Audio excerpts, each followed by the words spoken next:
প্রত্যেকদিন রাত্রির হলে একই সমস্যা, রুটির সাথে কি তরকারি খাওয়া যায়। প্রত্যেক দিন কি আর একই রকম কুমড়ো আলু পটলের তরকারি ভালো লাগে বলুন, বা ডিমের তরকারিও কি রোজ রোজ ভালো লাগে। আজকে আপনাদের সাথে শেয়ার করব পেঁপেরই একটা দুর্দান্ত রেসিপি। পেঁপে যদি একবার এইভাবে বানিয়ে নেওয়া যায়, সত্যি বলছি মানে রুটি শুধু না, পরোটা, লুচি বা গরম ভাতের সাথে কিন্তু ভীষণ ভালো লাগবে পেঁপেরই রেসিপিটি। বানানো কিন্তু একদমই সহজ এবং খুব যে একটা আনকমন তরকারি তাও কিন্তু নয়। এবং এই তরকারিটা আপনারাও বিভিন্ন সময় বিভিন্নভাবে বানিয়েছেন, কিন্তু আমি কিভাবে বানাই সেটাই আমি আপনাদের সাথে শেয়ার করব। আর পেঁপে দিয়েও যে এত সুন্দর একটা রেসিপি তৈরি করা যায় সেটা কিন্তু আমরা আজকে দেখে নেব। প্রথমে আমি সয়াবিনগুলোকে একটু গরম জলে ভাপিয়ে নেব। তার জন্য আমি একদম যে ছোট ছোট সয়াবিনের বড়িগুলো হয় সেই সয়াবিন নিয়েছি। একটু গরম জলে সয়াবিনটাকে আমি একটু রেখে দিয়েছি ভাপানোর জন্য। এখানে একটা বড় সাইজের পেঁপে নিয়েছি, পেঁপেটাকে খুব ভালো করে ধুয়ে নিয়েছি, তাহলে কিন্তু এই পেঁপের খোসাটাকে পিল করতে সুবিধা হবে।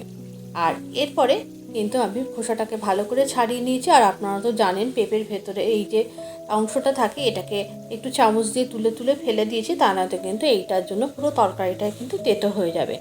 একমাত্র যখন আমরা শুক্তো রান্না করব তখন এই অংশটা ফেলে দেওয়ার দরকার নেই। এরপরে আমি একটা গ্রেটার নিয়েছি, গ্রেটারে কিন্তু পেঁপেটাকে খুব ভালো করে মিহি করে গ্রেট করে নিয়েছি। আপনারা চাইলে হাত দিয়েও কুচিয়ে নিতে পারেন। গ্রেট করে নেওয়া হয়ে গেছে, এরপরে সোজা চলে যাব রান্নাতে। গ্যাসের ওপরে একটা কড়া বসিয়ে দিয়েছি এবং দিয়ে দিয়েছি তার মধ্যে কিছুটা পরিমাণ সর্ষের তেল। তেলটা ভালো করে গরম হয়ে গেলে আমি এর মধ্যে প্রথমেই একটু শুকনো লঙ্কা এবং কাঁচা লঙ্কা ফোড়ন দিয়েছি। একদম সিম্পল রান্না এবং কোনো রকম মশলাপাতি ব্যবহার কিন্তু করব না। আর তারপরে দিয়ে দিয়েছি একটু মৌরি আর গোটা সর্ষে ফোড়ন। ফোড়ন দেওয়ার পর তার মধ্যে দিয়ে দিয়েছি যে জলে ভিজিয়ে রেখেছিলাম সয়াবিনটা ভালো করে জল নিংড়িয়ে দিয়ে দিয়েছি। সয়াবিনটা একটু ভেজে নিয়েছি, তা নাতে সয়াবিনে একটা কাঁচা গন্ধ থাকে। আর তারপরে এর মধ্যে দিয়ে দিয়েছি গ্রেট করে রাখা পেঁপেটা। পেঁপে রান্না করতে খুব একটা সময় লাগে না। আপনারা যদি মনে করেন পেঁপেটাকে একটা প্রেসারে সিটি মেরে নিতে পারেন।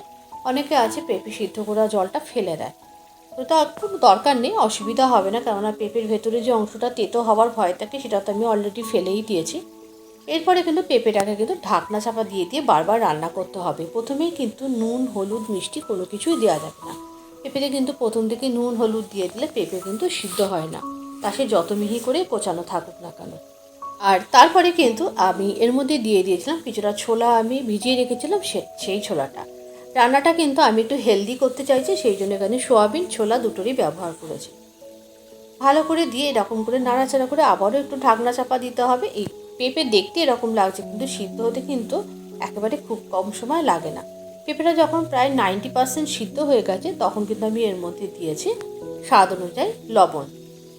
আর তারপরে আবারও একটু ঢাকনা চাপা দিয়েছি। ঢাকনা চাপা দিয়ে প্রথমে আর একটু পেঁপেটাকে সেদ্ধ করে নিয়েছি। পেঁপেটা যখন পুরোপুরি সিদ্ধ হয়ে গেছে তখন আমি এর মধ্যে দিয়েছি হলুদ এবং স্বাদ অনুযায়ী চিনি।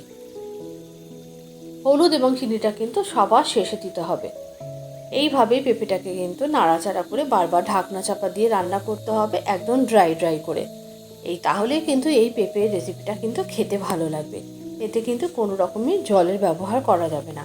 আর যদি আপনারা প্রেসার কুকারে সিদ্ধ করে নেন তাহলে অবশ্যই খুব ভালো করে জলটাকে ঝরিয়ে নেবে।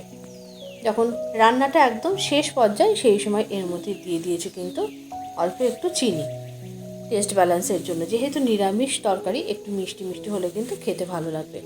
রান্নাটা একেবারেই রেডি হয়ে গেছে। এরপরে কিন্তু নামানোর আগে আমি দিয়ে দিয়েছি খুব সামান্য একটু ঘিটা একেবারেই অপশনাল, আপনারা চাইলে দিতেও পারেন, নাও দিতে পারেন।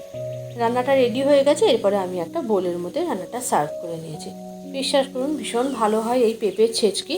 আপনারা অবশ্যই বাড়িতে ট্রাই করবেন। এরকম তরকারি রান্না করে নিলে কিন্তু রাতে রুটির সাথে খাওয়ার আর কোনো ঝামেলা থাকবে না। আজকে এই রেসিপিটা আপনাদের কেমন লাগলো অবশ্যই একটু কমেন্ট করে জানাবেন। যদি ভালো লেগে থাকে অবশ্যই একটু লাইক করে দেবেন। আর নতুন নতুন রেসিপি সন্ধান পেতে অবশ্যই অন্তরার কুক অ্যান্ড বেক পরিবার পেজটিকে ফলো করে রাখবেন। আজকে এই রেসিপিটা তাহলে এই পর্যন্ত। আবারও দেখা হবে পরবর্তী ভিডিওতে আর একটা নতুন কোনো রেসিপির সাথে। আর গার্নিশিংয়ের জন্য আমি উপর থেকে দিয়ে দিয়েছি একটু ড্রাই কোকোনাট পাউডার। এটাও কিন্তু একদম অপশনাল, তবে দিলে কিন্তু খেতে অবশ্যই ভালো লাগবে। রেসিপিটা তাহলে এই পর্যন্ত। যদি ভালো লেগে থাকে অবশ্যই একটু লাইক করে দেবেন। আবারও দেখা হবে পরবর্তী ভিডিওতে নতুন আর একটা রেসিপির সাথে।